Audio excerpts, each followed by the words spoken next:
భగవద్గీత సకల శాస్త్రసారం అని అంటారు. అటువంటి భగవద్గీత ఉపదేశించినటువంటి 3 ప్రధాన ఉపదేశాలేంటి? భగవద్గీత ఎంత అదృష్టవంతులము మనం.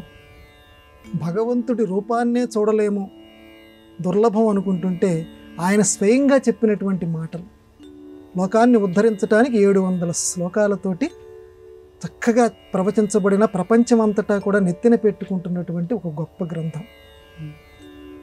ఏది ఇప్పటికీ ఆచరించే వాళ్ళు ఉన్నారమ్మా. గాంధీ గారు అలా ఆచరించారు, ఇప్పటికీ లోకంలో ఆచరిస్తున్నారు. మనకి ఏ సమస్య వచ్చినా సరే భగవద్గీత పుస్తకంలో ఒక పేజీ తిప్పమన్నాడు. ఈ పుస్తకం ఈ పేజీ అని కాదు, ఆ పేజీ తిప్పితే ఆ పేజీలో నీ సమస్యకి పరిష్కారం లభిస్తుంది. అంత గొప్ప గ్రంథం భగవద్గీత. అనేక ఉపదేశాలు, 3 ఏమిటి 4 ఏమిటి, అనేక ఉపదేశాలు. కానీ ప్రధానంగా 3 ఉపదేశాలు భగవద్గీత చెప్పింది అని పెద్దవాళ్ళు చెప్పారు. యదృచ్ఛాలాభ సంతుష్టో ద్వంద్వాతీతో విమత్సరః. భగవద్గీత చెప్పింది యదృచ్ఛాలాభ సంతుష్టో. యదృచ్ఛాలాభ సంతుష్టం అంటే ప్రయత్నం చెయ్యి. లోకంలో డబ్బు అవసరమే, సంపాదన అవసరమే, నీ పొట్ట నిండాలి, నీ మీద ఆధారపడినటువంటి వాళ్ళ యొక్క జీవితాలు గడవాలి. అయితే ఎంతవరకు సంపాదన నీకు వస్తుందో దానితోటి సంతోషపడు. ఎంత గొప్ప వ్యక్తిత్వ సూత్రం అమ్మది. యదృచ్ఛాలాభ సంతుష్టో. కుచేలుడు ఆ రకంగా బతికాడు ఆయన. కాబట్టి నీకెంతవరకు ప్రాప్తింప చేశాడో దేవుడు దానితోటి సంతోషపడు.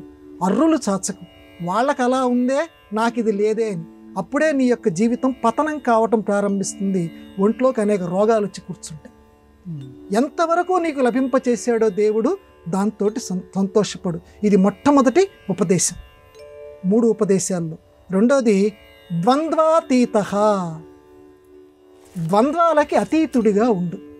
ద్వంద్వాలకి అతీతుడు అంటే, ద్వంద్వాలు అని అంటే సుఖము దుఃఖము, రాగము ద్వేషము, వీటిని ద్వంద్వాలు అంటారు. అంటే 2 ద్వంద్వ సమాసం అని చెప్పి చిన్నప్పుడు మన పాఠాలు చదువుకుంటాం కదా. సుఖము దుఃఖము రెండింటిలోనూ అతీతుడిగా ఉండు. సుఖం వచ్చిందా స్వామి కరుణ, దుఃఖం వచ్చిందా స్వామి కరుణ. ఆ స్థితి రావాలి. 2 కూడా దేవుడి యొక్క దయ అని భావించు. రాగం, నీ మీద ఎవరైనా ప్రేమగా మాటలు మాట్లాడుతున్నారా, సంతోషం. ద్వేషిస్తున్నారా, మంచిది. రెండింటినీ కూడా ఒకే రకంగా స్థితప్రజ్ఞోభవ స్థిరచిత్తోభవ కౌంతేయ భగవద్గీత చెప్తోంది. ద్వంద్వాతీత. తర్వాత 3వ ఉపదేశం ప్రధానంగా విమత్సరః. ఈ 3 గుణాలు అలవాటు చేసుకో. విమత్సరః అని అంటే మత్సరం లేకుండా ఉండటం. మత్సరము అంటే మాత్సర్యం అంటుంటాం చూడండి. అసూయ, ఈర్ష్య, అసూయ, ఈ 2 ఈ జీవితం అనేటువంటి కొంప కూలుస్తాయి ఎవరికైనా సరే. అంటే మనకు లేనిది ఎదుటివాడి దగ్గర ఉంది అంటే మనస్సు తట్టుకోలేకపోతుంది. మానవుడు అనేటువంటి వాడికి ఈర్ష్య బయలుదేరుతుంది, అది సర్వనాశనం చేస్తుంది. అసూయ అని అంటే దానికంటే కూడా ఒక మెట్టెక్కువ.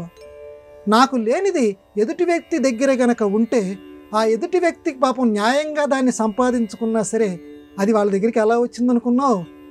తండాల పని చేశాడురా, దొంగ పనులు చేశాడురా, అందుకే వాడి దగ్గర అంత డబ్బు ఉందిరా, అలాంటి వాహనం అందుకునిందిరా అని లేనటువంటి దాన్ని వాడి మీద ఆరోపించి లోకంలో ప్రచారం చేయటం, దీనిని అసూయ గుణము అంటారు. ఈర్ష్య, అసూయ, దీన్నే మాత్సర్యం అంటారు. ఇది లేకుండా ఉండటం. వాడికి ఉందే సంతోషం, అది భగవంతుడి విభూతి. ఆయన కల్పించాడు దేవుడు, వాడు చేసుకున్న అదృష్టం. నా దగ్గర లేదా, ఇది భగవంతుడి విభూతే. అరే నా దగ్గర నుంచి బంధాలు వదిలించేసేస్తున్నాడు, సంతోషం. రెండింటినీ ఒకే రకంగా చూడు. ఎవరి దగ్గర ఐశ్వర్యం ఉన్నా సరే, గొప్పతనం ఉన్నా సరే, అది భగవంతుడి విభూతి కింద చూడు. అందులో దేవుణ్ణి చూడు, నమస్కారం పెట్టు, సంతోషించు. ఎటువంటి ఈర్ష్యని అసూయని పొందకు. కాబట్టి ఈ రకంగా ఈ 3 ఉపదేశాలు ప్రధానంగా భగవద్గీత నుంచి మనం అనుసరించాలి, వాటిని గ్రహించాలి. జీవితం చాలా బాగుంటుంది. అంత గొప్ప వ్యక్తిత్వ యూనివర్సిటీ అమ్మ, విశ్వవిద్యాలయం. ఈ 3 గుణాలు అలవర్చుకుంటే చాలు, జీవితం ఎంత గొప్పగా ఉంటుందో ఎవరికి వాళ్ళు ఊహించుకొని అందరూ ఆ భగవానుడు చెప్పినటువంటి, ఆ జగద్గురువు చెప్పినటువంటి ఆ బోధనల్ని అనుసరించెదరు గాక.